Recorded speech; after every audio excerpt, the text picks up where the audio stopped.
Assalamualaikum warahmatullahi wabarakatuh. Salam dan bahagia.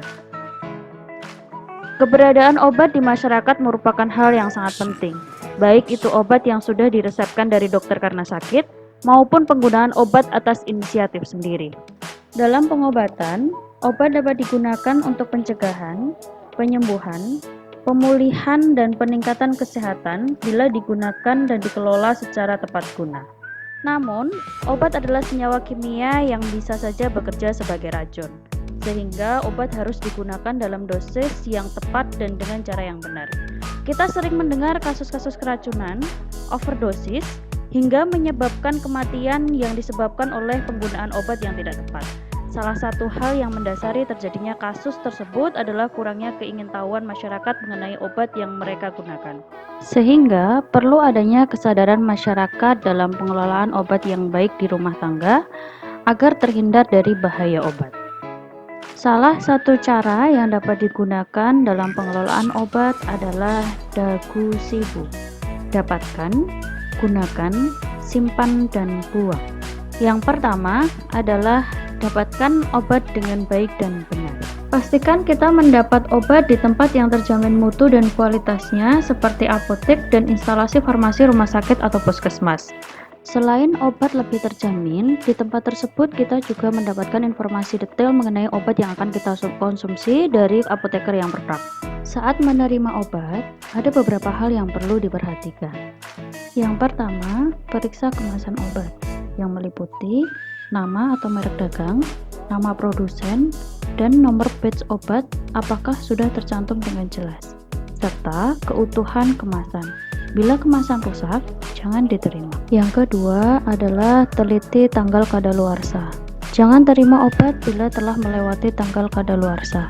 Bila obat dalam bentuk racikan, maka tanyakan kepada apoteker atau petugas di kefarmasian atau apotek tersebut. Yang ketiga, tanyakan penggunaan dan efek samping obat. Pastikan bahwa Anda benar-benar mengerti bagaimana cara menggunakan atau mengonsumsi obat tersebut, serta efek samping apa saja yang mungkin bisa timbul akibat mengonsumsi obat tersebut. Dan terakhir, perhatikan penggolongan obat. Obat digolongkan menjadi 3, yaitu obat bebas terbatas, dan obat keras. Obat bebas terdapat lingkaran berwarna hijau pada kemasannya. Obat ini dapat dibeli tanpa resep di apotek ataupun di toko obat berizin. Untuk obat bebas terbatas, terdapat lingkaran biru pada kemasannya. Obat ini juga dapat dibeli tanpa resep di apotek maupun di toko obat berizin. Dan yang terakhir adalah obat keras. Obat keras ini memiliki simbol lingkaran merah dengan huruf K di dalamnya. Harus dengan resep dokter dan hanya dapat dibeli di apotek atau di instalasi farmasi rumah sakit. Yang kedua adalah gunakan obat dengan baik dan benar. Sebelum menggunakan atau mengonsumsi obat, ada beberapa hal yang perlu diperhatikan. Yang pertama, pastikan obatnya sudah benar. Jangan sampai keliru dalam mengonsumsi obat. Yang kedua, pastikan obat masih dalam kondisi baik. Obat yang telah rusak akan mengalami perubahan warna dan perubahan bentuk, baik pada sediaan padat maupun pada sediaan cair. Yang ketiga, baca peringatan pada kemasan. Yang keempat, gunakan obat sesuai dengan petunjuk cara pakai yang telah ditentukan. Agar tidak terjadi kesalahan dalam menggunakan atau kelebihan dosis dalam mengonsumsi, sehingga obat dapat bekerja secara maksimal. Yang kelima, apabila mengonsumsi beberapa jenis obat, perhatikan penggunaannya apakah diminum pada waktu yang sama atau berbeda, agar tidak terjadi efek samping yang tidak kita inginkan akibat interaksi obat yang kita konsumsi. Yang keenam, kembalikan obat pada wadah semula, agar obat tidak tercampur serta petunjuk penggunaan tidak tertukar. Yang ketujuh, hentikan pemakaian bila terjadi hal-hal yang tidak diinginkan atau timbul efek samping yang tidak diinginkan, dan segera hubungi petugas kesehatan. Yang ketiga, simpan obat dengan baik dan benar. Ada beberapa hal yang perlu diperhatikan ketika menyimpan obat. Yang pertama, jauhkan dari jangkauan anak-anak. Seperti yang kita tahu bahwa obat bisa saja bekerja sebagai racun, apalagi ketika obat tersebut tidak diperuntukkan kepada anak-anak, sehingga sangat berbahaya bila tertelan oleh anak-anak.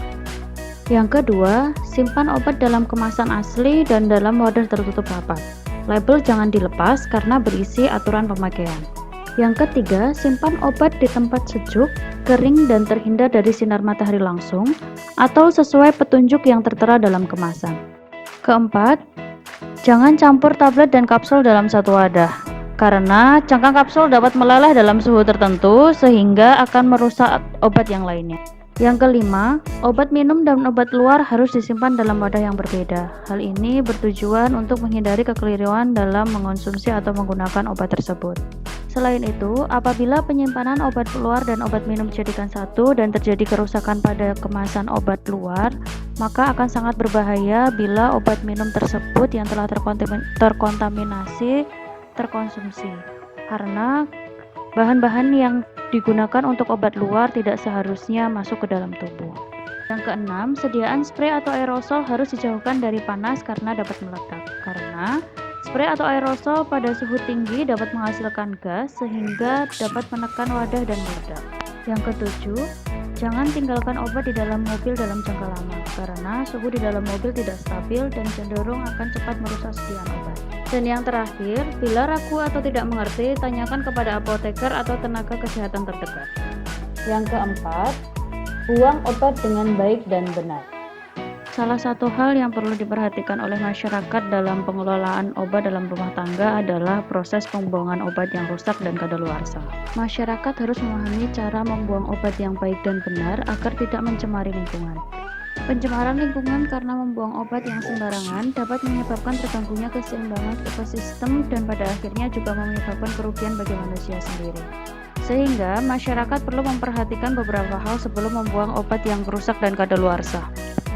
Pertama-tama, obat yang harus dibuang adalah obat yang rusak dan kadaluarsa. Sedangkan ciri-ciri obat rusak adalah yang pertama berubah warna, rasa, dan bau. Ciri yang kedua adalah berubah bentuk seperti pecah, retak, berlubang, dan menjadi bubuk. Sedangkan pada obat yang berbentuk kapsul, puyer atau tablet, sediaan akan menjadi lembab, lembek, basah, atau lengket. Untuk ciri yang keempat, pada obat yang berbentuk cairan, salep, dan krim, menjadi lebih keruh, mengental, mengendap, memisah, dan mengeras. Ciri yang kelima, timbul noda, bintik-bintik, dan gas. Keenam, wadah atau kemasan rusak. Ketujuh, etiket atau petunjuk penggunaan obat tidak terbaca atau sobek. Untuk menghindari penyalahgunaan obat rusak atau kadaluarsa, cara membuang obat yang baik dan benar adalah: yang pertama, buang informasi obat. Biasanya terdapat pada kemasan obat. Yang kedua, untuk kemasan tub pada salep atau pasta, gunting terlebih dahulu dan buang ke tempat sampah. Yang ketiga, obat dapat dipendam dalam-dalam. Dan yang keempat, obat dibakar sampai benar-benar habis. Dagu Sibu merupakan gerakan keluarga sadar obat sebagai upaya bersama untuk meningkatkan pemahaman masyarakat terhadap obat.